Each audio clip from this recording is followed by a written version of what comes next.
Hey folks, this is Dr. G. I hope you had boy, I don't even know how to explain what this winter break has been like. I hope you're all still here with me. Yeah, 2021. This is critical theory and reading, and most of the folks, but not all, are probably English majors. And yeah, uh, it's a cool class I've written. So the course objectives are to really familiarize you with critical and literary theory, like just to familiarize you with the broad range of theories, to help you understand how to use them and how to apply them. Okay? Um, I explain this more in this little course document here and in the syllabus. I just don't want to, you know. So I suppose I could have taught this course without a course theme, but that seems really boring. So we're going to use fictional podcasts, also called audio dramas, as a vehicle for exploring and talking about different critical theories during the course. I'm doing this because traditionally when this course is taught, or typically, like, professors will choose some books and some plays and some poetry to give you a feel of how to analyze all of those. But I find that podcasts actually have all of those elements, right? The dramatic element, a written element, and there is a kind of poetic quality to them as well. And also, I just want to shake it up, right? There's no hard and fast rule that says that you have to do that, and frankly, critical theories can be applied to any context, and theorists in the field analyze all sorts of things, including podcasts and Barbie dolls and stuff, right? So this is completely appropriate. And I just wanted it to be, more whimsical, and also to acknowledge that we're in a pandemic, and probably the last thing that you want is to read a whole bunch of additional books on top of critical scholarship, right? So it's also just me, like, being a person in this moment, right? So there's that. Yeah. Required course materials. There, as you probably noticed, there is nothing that you have to buy for the class. All of the podcasts that we're going to be listening to are free. I would recommend that you probably, it's not a bad idea. You can listen to them on your computer, but if you have a smartphone, you've got a built-in podcast app on your phone. I have an iPhone and I use Overcast. Some people, and that's free. And some people, I don't know. I know Android has, like, you know, various platforms that you can use. But the idea is you might want to familiarize yourself with the podcast app on your phone if you want to be listening to them on your phone. I personally like listening to them on my phone because it gives me, like, the freedom to just kind of, like, move around a bit. So it just makes the experience a little bit different. So yeah, and I would recommend a pair of headphones, not these. I usually use, wireless ones when I'm listening and walking around listening to the podcast. But some of the podcasts that we're listening to call themselves, like, immersive podcasts. So, like, they're sort of like surround sound, if you will. So, headphones are a good idea, right? So there's that. All of the critical readings that we're going to be doing are going to be on the course schedule, right? So there's that.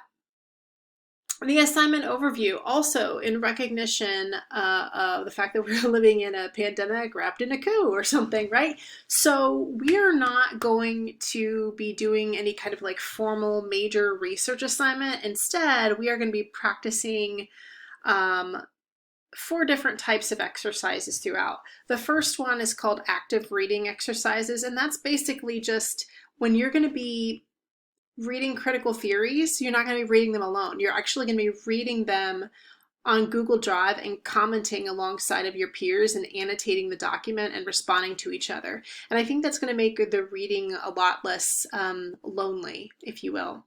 And then there are 3 writing type exercises that have various levels of informality. The first is a hot takes forum, which I'm going to explain later on, but it is exactly what it sounds like. You're basically going to be responding to the podcast, just sort of like your initial takes as you're listening to them. We'll talk about that a bit more detail. And then cache forum posts. Basically, you're going to flit around the interwebs and find really cool snippets that are related to the podcast and share those with your peers. And I think that's going to make a more immersive and deep experience when we're talking about the podcast. And then the last thing, and this I guess comes as close as formal as we're going to get in this class, is you're going to do these flash analysis posts. So the largest analyses you're going to post are these 2 to 3 paragraph, 4 paragraph max, these little micro analyses. I am doing this in part because, my God, we have enough right now. But the other reason why I'm doing it is because I need you to practice applying critical theories to various texts. And if I gave you these longer assignments, you'd probably freak out and not be able to take the risks that you actually need to take to be able to apply those theories to primary texts, in this case, podcasts. So the smaller assignments is to kind of heighten your confidence when talking about these things because they're rather low stakes. And the thing is we never learn to become great writers or even better scholars if we don't have these kind of low stakes practice assignments. So this is perfectly pedagogically appropriate. All right. And that's how you're going to earn a grade, is by doing these types of things here. So you can kind of see this is in the syllabus, but there's just like a point breakdown, right? So the active reading exercises, you get 3 points if you do for each one that you do correctly, right? Hot takes forms are really easy. There are 20 of them throughout the semester, 1 point each. The cachet forms, there are 15 throughout the semester, 1 point each. Super easy stuff. I'm basically just giving you points for participating in class and doing your homework, right? And then the last thing that you're going to be doing are those flash analysis posts. There are 6 of those because there are 6 units in the class. Yeah, and you're going to basically earn up to 4 points for each one of those little flash analyses, right? So there is that. The last thing they're going to earn in terms of a grade are community building points, just like be decent to each other. And if you encounter challenging material during the class, like take it in stride, right? Because I think it's just a condition of being a scholar that you're going to read something that someone has researched pretty darn well, and you're going to just be floored, and your gut check might not be a really comfortable one, but just roll with it, right?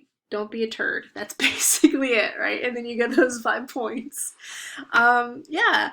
Contacting me. So how do I put this? The best way to contact me is really in class time. We're going to be using Slack to hold class. We're going to be basically using Google Docs and Slack to hold class together, right?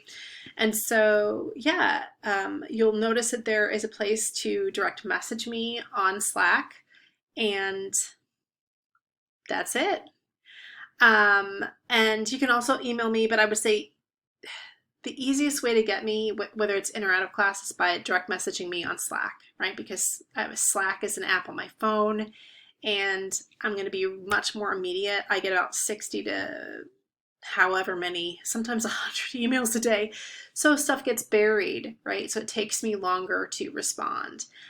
You also have access to my cell phone number. If there seems to be some sort of really urgent thing that's happening during class that you need to make me aware of, just text me. The first time you text me, please tell me who you are so that I can save your number in my phone, okay?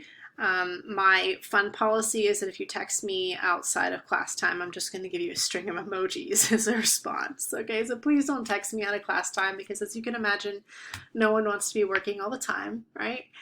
So there's that. My office hours are on Tuesdays and Thursdays from 8 o'clock in the morning until 9:20. Those are on Zoom, but you know, if you are planning on attending my office hours, it's not the same as like a physical, you're coming into my like physical building. I might actually have someone else in the Zoom room right then. And so you want to give me a heads up that you're going to come to my office hours because, I want to make sure that, folks who are in there have some privacy. And also, who knows, like I might be trying to get my Mastiff or my new adopted puppy, who's like a Frenchie mix, to like, I don't know, not bark at the neighbors or I don't know, that kind of stuff. You get me, right? So things happen, but I'm going to be here. Just give me a heads up. All right. So that is, in a nutshell, the overview to the course. I'll explain some other things in other videos.